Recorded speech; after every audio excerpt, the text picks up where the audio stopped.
Hello guys, again welcome back to my channel Himani Physics Tutorials. Guys, we were dealing with the physics, that is laser physics. This is the next video, part 4 of that laser physics. If you have not learned the basic things from this laser physics, you can check out the videos, previous videos which I have uploaded few days ago. And daily I'm uploading a new video for you guys so that you can easily understand the things which I'm explaining. So the next topic is Einstein coefficient. Before starting Einstein coefficient, one must know about what are absorption, what are stimulation, emission, what are spontaneous emission. So for knowing that, again you can visit to my channel's video on these topics. So first of all, what we will do, we will consider an assembly of atoms which are in thermal equilibrium by radiation of frequency and spectral energy density, which is denoted by, this one is denoted by U nu and temperature T. These are the consideration which we are going to consider. What assembly of atom which are in thermal equilibrium. All right, thermal equilibrium is must condition for this, and by radiation of frequency and spectral energy density and temperature T. So let N1 and N2 be the number of atom per unit volume in energy state 1 and 2. That is, in this energy state, this is ground state, and this energy state of ground state is denoted by E1, and the number of atoms in this ground states are denoted by N1. And next one is, this is excited state. The energy of excited state is denoted by E2. Okay, these this 1 and 2 are the energy levels, energy level 1 and energy level 2, and the number of atoms in this energy level is denoted by N2. U nu is the energy density. All right, H nu is the absorbed frequency.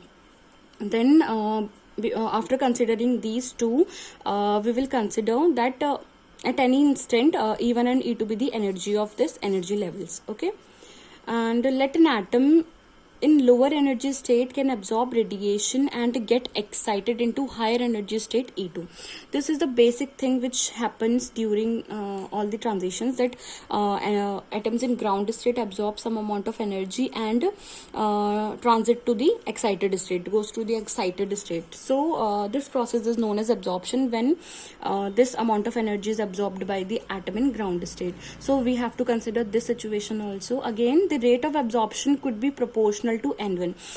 The rate of this absorption, that how much absorption is taking into account, it depends upon the number of atom in this energy state. Okay, and again also proportional to the energy density U nu. Okay, and U nu be the number of absorption per unit time per unit volume can be written as, and this can be written as, now if we know that rate, this is, we know that this is rate is denoted by the time rate of change of something is rate. Okay, and so rate of absorption proportional to what, dN1 upon dt is proportional to number of atom in first state, that is ground state, and this energy density. So we have written here the combination of these two. So we know that if this proportionality constant is removed, one sorry, is this proportionality, if this proportionality sign is removed, a constant is written over here.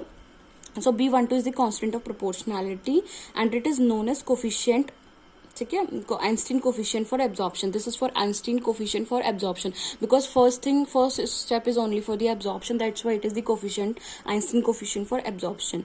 And the topic which we are studying is also Einstein's coefficient. Then we will find these values. The basic motto of this derivation is to find the values of Einstein's coefficient, that is B12, and one will be A12. All right, we have to find these two values. So for the absorption, it is dN1 upon dt, that is the rate of change of that is the rate of absorption is proportional to the number of atom in ground state and the energy density of the ground state, and this is the proportionality constant, and we have considered this as equation number 1. So where B12 is proportionality constant, and it is called as Einstein's coefficient for absorption. This is only for the absorption. All right, now what next is, now we will go for the emission part, that is in the excited state. Let's consider the emission of photon, both spontaneous and stimulated emission. All right, we have considered here both the emissions. When an atom discrete from E2 to E1, we know that when the transition will occur from E2 to E1, when the transition will the emission will happen from E2 to E1, what the probability, okay, there's the probability rate of spontaneous emission. What will be the probability rate of spontaneous emission? That will be proportional to the number of atoms N2 in energy state E2. Likewise we have done in absorption part, we'll have to do the same in the emission part also. Thus the number of spontaneous emission per unit time per unit volume is given by this dN2 upon dt, directly proportional to N2 only. In that case, in the absorption case, it depends upon energy density also, but here it only depends upon the number of atoms in the excited state. So if we will remove this proportionality constant, by mistake I have written proportionality sign, it will be equal to sign. Okay, so dN2 upon dt will be equal to A21 N2. This is the A21 is the Einstein coefficient for the spontaneous emission. Okay, now where A21 is the proportionality constant. Why 21 is written over here? Because the transition, the emission is occurring from the atom is coming from second level to first level. That's why A21 is written over here, where A21 is the proportionality constant and is known as Einstein's coefficient for spontaneous emission. Alright. Now the probability rate of stimulated emission is proportional to N2 and spectral energy density U nu. What is the probability rate of stimulated? This here we have done for spontaneous, and now we will go for stimulated emission. So what it will be equal to the again it will be for that spontaneous we do not consider the energy density, but here again we will consider the energy density. Now probability rate of stimulated emission is proportional to N2 and spectral energy density U nu. Thus the number of stimulated emission per unit time per unit volume, that is dN2 over dt, will be directly proportional to the it will depend upon the number of atoms in ground state and the energy energy density of the, not in ground state, sorry, by mistaken I have explained that. It is excited state. N2 is for excited state, 2 is for excited state. Wherever 2 will come, then you will get by yourself that it will be the energy level for second. Okay, excited state. So dN2 upon dt will be depend upon N2 and energy density U nu. Now again, if the proportionality constant will be removed, proportionality sign will be removed, a constant will introduced over here. So dN2 over dt will be equal to B21 N2 U nu. Alright. So this is for spontaneous emission. Again it is 2-1, that is from 2 to 1 the transition is happening, where B21 is the proportionality constant or coefficient we can say, and is known as Einstein coefficient for stimulated emission. B21 is Einstein coefficient for stimulated emission, B12 is for Einstein coefficient for absorption, and A21 is Einstein coefficient for spontaneous emission. Three things are there. First one is B12. B12 is for Einstein coefficient of absorption. A21 is for Einstein coefficient for spontaneous emission, and B21 is for what? B21 is for stimulated, Einstein coefficient for stimulated emission. Alright, and we will consider it as equation number 3 and this as equation number 2. Now what will happen at thermal equilibrium, as if we have earlier considered that thermal equilibrium is a condition for that. So at thermal equilibrium, the number of upward transition, that is the number of upward transition 1 to 2. Upward transition is what? From ground state to excited state, should be equal to the number of downward transition, that is from excited state to ground state. So now we will do what? We will do one thing, these two will be equal. Okay, so number of transition B12 N1 U nu will be equal to A21 N2 plus B21 N2 U nu. This is for absorption, and these two, these one is from 1 to 2 and these two are from 2 to 1. These two emissions are from 2 to 1 and this is absorption for 1 to 2. Okay, B12 N1 U nu, this will come here, B21 N2 U nu will be equal to A21 N2. This is nothing but a simple mathematical calculation. You can do it by yourself very easily. And now we will put them as common. U nu will be common from both.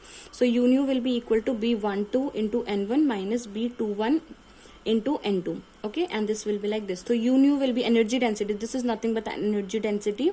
So energy density will be equal to A21 N2 B12 N1 minus B21 N2. Okay, so this is the formula for energy density. Now what next? And guys, if you will face any problem regarding all the explanations, you can ask in the comment section. I'll explain your doubts.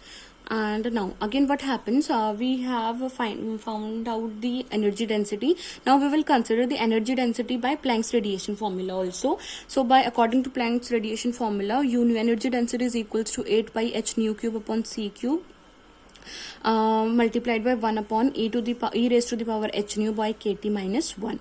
Okay, and what was earlier we have found out, u nu is equals to A21 B12 N1 upon N2 minus B21. Okay, so u nu will be, we will solve it further, and it will become A21 upon B21 whole upon B12 upon B21 into N1 upon N2 minus 1. So this is considered as equation number 4. Now what next? At thermal equilibrium, distribution among the different energy state at temperature T is given by Boltzmann constant, and Boltzmann constant is very simple. N is equals to N naught e to the power minus E upon KT. So for N1 we know that N1 is equals to N naught e to the power E की जगह पे यहाँ पे E1 आ जाएगा upon KT. For N2 is equals to N naught e to the power minus E2 आ जाएगा यहाँ पर, ठीक है, E2 upon KT. And therefore N1 upon N2 we have to find out this N1 upon N2. We are applying Boltzmann's constant, Boltzmann's law for finding these N1 and N2. So N1 and N2 will become, we will divide them. These two will be cancelled out, and we are left with e to the power minus times E1 plus minus times E2 by KT. So on further solving we will get N1 upon N2 as e to the power, इसे हम आगे पीछे करके लिख लेंगे अपनी suitable, जैसे हमें सुटेबल लगेगा सॉल्यूशन करने पे, तो E2 minus E1 by KT. So what we are left with, we know that E2 minus E1 is nothing but h nu.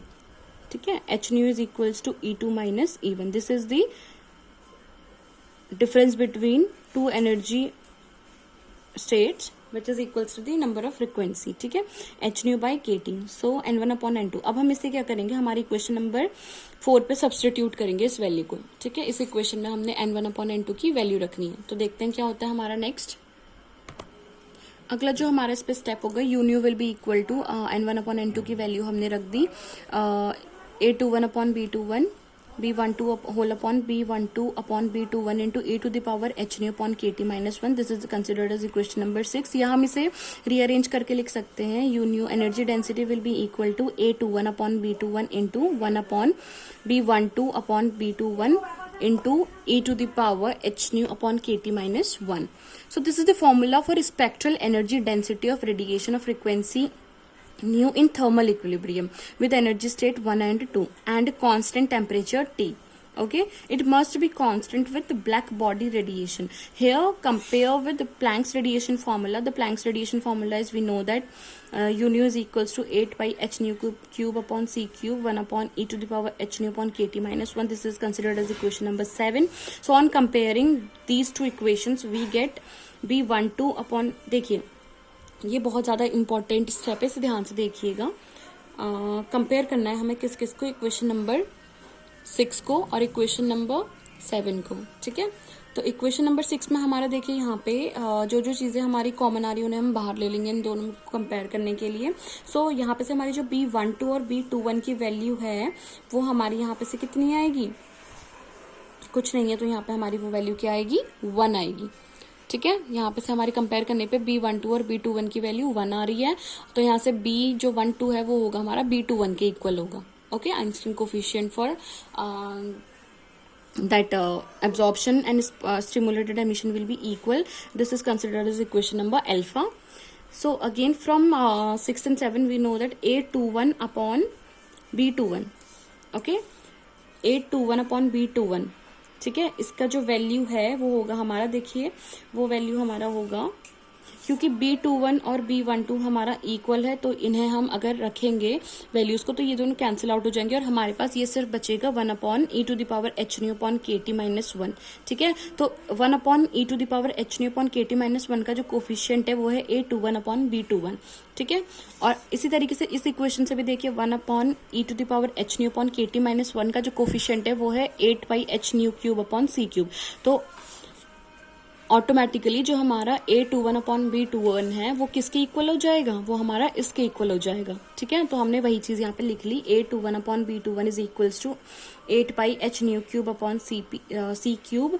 सो यहाँ से हमारा A21 का जो वैल्यू आया वो है 8 pi h nu cube upon C cube into B21। So this is considered as question number beta. Now we will talk about the physical significance of these two. We have to find out the Einstein coefficient, and these are found out in equation number 2. Sorry, alpha and beta.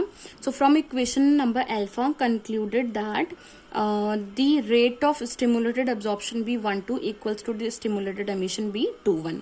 ठीक है, और second जो इसका conclusion निकला था beta equation से हमारा, जो वो था कि इसने बताया कि जो हमारी प्रोबेबिलिटी है ऑफ स्पॉन्टेनियस एमिशन है एंड स्टिमुलेटेड एमिशन है वो किस पे डिपेंड करती है, फ्रीक्वेंसी ऑफ फोटोन पे डिपेंड करती है। सो this is all about Einstein's coefficient. I hope कि आपको ये वीडियो समझ में आया होगा।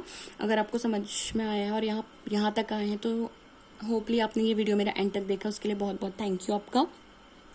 And guys, please keep supporting and subscribe my channel for more videos like this. Thank you. Bye bye. Take care.